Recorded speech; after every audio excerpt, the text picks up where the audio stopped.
Hello అండి. Welcome back to icon Sandhya kitchen vibes. ఈరోజు మన వీడియోలో వచ్చేసి ఈజీగా పాకం పట్టే పని లేకుండా 5 నిమిషాల్లో మరమరాలతో ఇలా స్వీట్ చేసుకోవచ్చండి.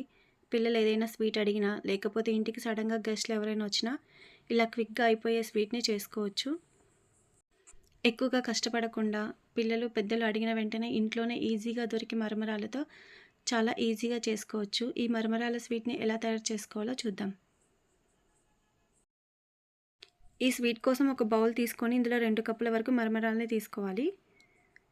నెక్స్ట్ వచ్చేసి ఇందులో 10 వరకు జీడిపప్పులు తీసుకున్నానండి. అలాగే ఒక 5 బాదం వేసుకోవాలి. నెక్స్ట్ వచ్చేసి ఒక ఇలాచీ కూడా యాడ్ చేసుకోవాలి. నెక్స్ట్ వచ్చేసి ఒక కడాయి పెట్టుకొని ఈ కడాయిలో మనం తీసుకున్న మరమరాలు, జీడిపప్పు, బాదం ఇవన్నీ ఉన్నాయి కదండి, వీటన్నిటిని వేసుకొని లో ఫ్లేమ్లో పెట్టేసి వీటిని బాగా వేడి చేసుకోవాలి.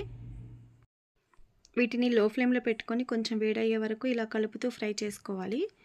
ఇప్పుడు ఒకసారి చెక్ చేద్దామండి. ఇలా కొన్ని మరమరాలను తీసుకొని ఇలా ప్రెస్ చేయగానే చూసారుగా ఇలా పొడి పొడిగా అయిపోయింది కదా. ఇప్పుడు ఈ మరమరాలని మనం గ్యాస్ ఆఫ్ చేసుకొని వీటిని చల్లారనివ్వాలి.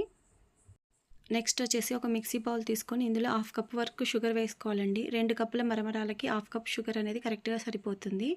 మీరు స్వీట్ ఇంకొంచెం తినాలనుకుంటే కొంచెం యాడ్ చేసుకోవచ్చు.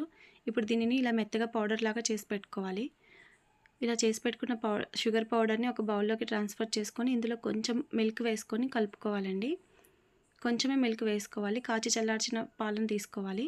ఇలా స్పూన్తో అంతా ఒకసారి బాగా కలిపేసుకోవాలి. ఈ షుగర్ కరిగిపోయే వరకు ఇలా కలుపుకోవాలండి.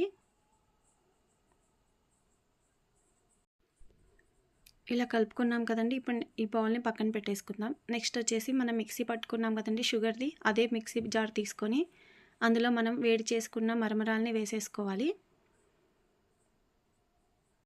ఇప్పుడు వీటిని కూడా మనం మెత్తగా మిక్సీ పట్టేసుకోవాలండి.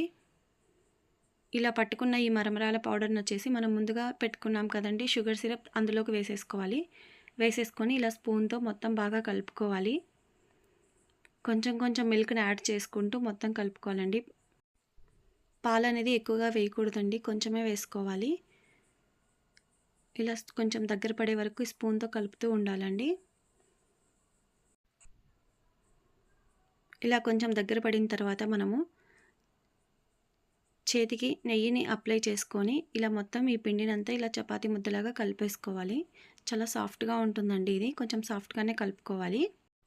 ఒకవేళ మీకు ఇది కొంచెం లూజ్గా అనిపిస్తే ఇక్కడ మనము మరమరాల పిండిని కూడా యాడ్ చేసుకోవచ్చండి. ఇలా కలిపేసుకొని పక్కన పెట్టుకోవాలి. నెక్స్ట్ ఒక ట్రే తీసుకొని ఈ ట్రేకి నెయ్యిని అప్లై చేసుకోవాలండి. ఇలా అప్లై చేసుకున్న ఈ ట్రేలో మనం ముందుగా చేసుకున్న ఈ మరమరాల పిండిని అంతా వేసుకొని మనం దీనిని అంతా ఈక్వల్గా స్ప్రెడ్ చేసుకోవాలి. ఇలా ఈవెన్గా స్ప్రెడ్ చేసుకున్న దీనిని ఒక ప్లేట్ తీసుకొని ఇందులో వేసేసుకోవాలండి. ఇలా వేసుకున్న దానిని ఇలా కొంచెం అడ్జస్ట్ చేసుకొని మనం చాకు హెల్ప్తో ఇలా మొత్తం ముక్కలుగా కట్ చేసుకోవాలండి.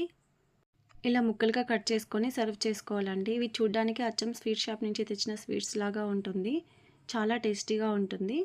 చాలా తక్కువ ఖర్చులో అప్పటికప్పుడు చాలా ఈజీగా చేసుకోవచ్చండి ఈ స్వీట్ని. ఈ రెసిపీ మీకు నచ్చినట్లయితే లైక్ చేయండి, షేర్ చేయండి, సబ్స్క్రైబ్ చేసుకోండి. అలాగే పక్కనున్న బెల్ ఐకాన్ని యాక్టివేట్ చేసుకోండి. Thanks for watching.